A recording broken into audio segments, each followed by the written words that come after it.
Hello, Your Black World family. Hello, Breaking Brown family. And let me just come to you with some bad news. I know some of you say, well, Yvette, you always come to us with bad news. No, I'm actually the only person who's willing to talk to you about bad news in black media. Some people would like to talk about and pass around pictures of the Obamas, and I'd rather not.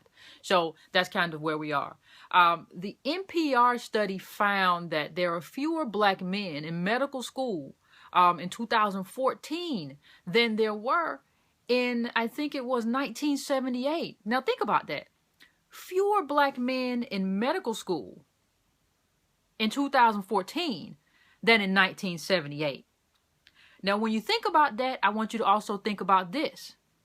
I want you to think about the fact that historically black colleges graduate, I think the number is 85% of black doctors, okay? What does that mean? When you consider how Obama has, and this is not just me saying this, this was, if you remember a while back, the Congressional Black Caucus went to meet with Obama about historically black college, and what they found was the same thing that I've been saying forever, is that he is openly, they said indifferent when they met with him, but I think in terms of how I would qualify it as saying that Obama was actually hostile. I think Obama has been hostile to the black community since he's been in office, and I think he's also been hostile to historically black colleges. Now, I'm not saying, listen, before we get into it, I'm not saying that everybody in that all historically black colleges are created the same, that all historically black colleges need to stay open. I'm not saying any of that. What I'm saying, I'm pointing out to you that the first black president has been hostile to historically black colleges. Hampton University's president said a while ago that that black colleges don't even have input about things that have to do with minority students. You have an administration that has done less to help historically black colleges than many of his white predecessors.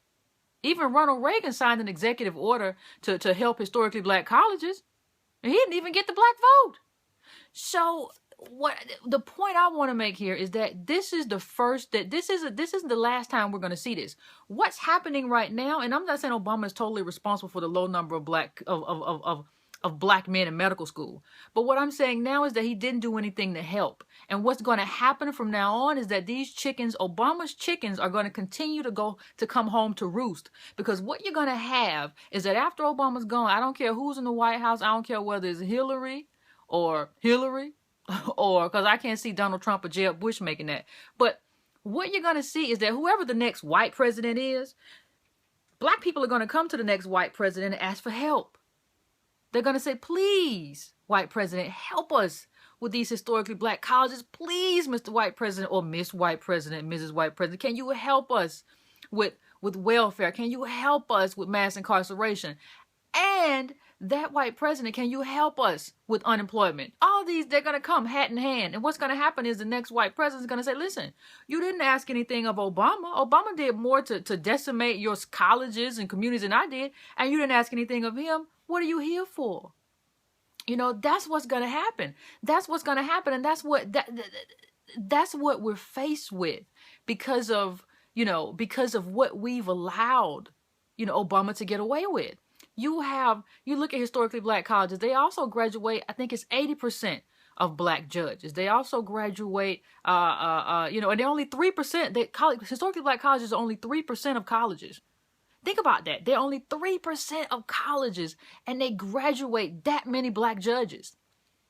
What does that mean? What does that mean in terms of mass incarceration? What does having a black judge mean? What does having a black doctor mean? Even if you went to a private institution, don't you think that means something to have black people in these jobs? I hear people sometimes say that they want a black doctor. Okay, well look at who graduates most of them, and look at what's happening to them. And this isn't the only area where that's happening. Historically black colleges, regardless of where you went to school, historically black colleges are important. And I admit, I'm certainly biased. I'm a graduate of Howard University. But historically black colleges are important. And the first black president hasn't done anything to help them. The first black president hasn't done anything to help black people. So if anything, he has actually hurt black people in terms of where we need to go. what we need to do. People always talk about, we need to get involved in STEM and math and science. Well, 90% of the people who get involved in that, these are who? Who are these people? These people, 90% comes from HBCUs, those graduates. And we are still holding on to a president who has done absolutely nothing to help those schools that need to exist and deserve to exist. Not every school will make it. But you can't compare these schools to white schools. That's why you can't even compare black people to white people in that way. We don't have the same history. You can't compare black people to Asians. 50% of the Asians who come to this country already have a college degree. That's more people. That's more than the American rate of people who have a college degree. 50% of Americans don't have college degrees. So that's the first thing. Don't compare HBCUs to white schools. Don't compare black people to Asians. Don't compare black people to Jewish people, because Jewish people are still white. So that comparison doesn't fit either. So the first thing we need to do if we want to help black people is stop comparing black people to everybody else. We don't have the same history. You can't even compare African Americans to African migrants. We don't have the same history. They come from a majority black country. That's how they live. Black people in this country have lived in the belly of the beast right beside, a majority white culture. We're two different things, two different people. And I think that it's wrong to not allow us to still have our own institutions. You have to think about this. This is 2015? We're like 50 some odd years outside of what? Outside of the Voting Rights Act? Outside of having dogs sicked on us and all that stuff, we're just outside of that.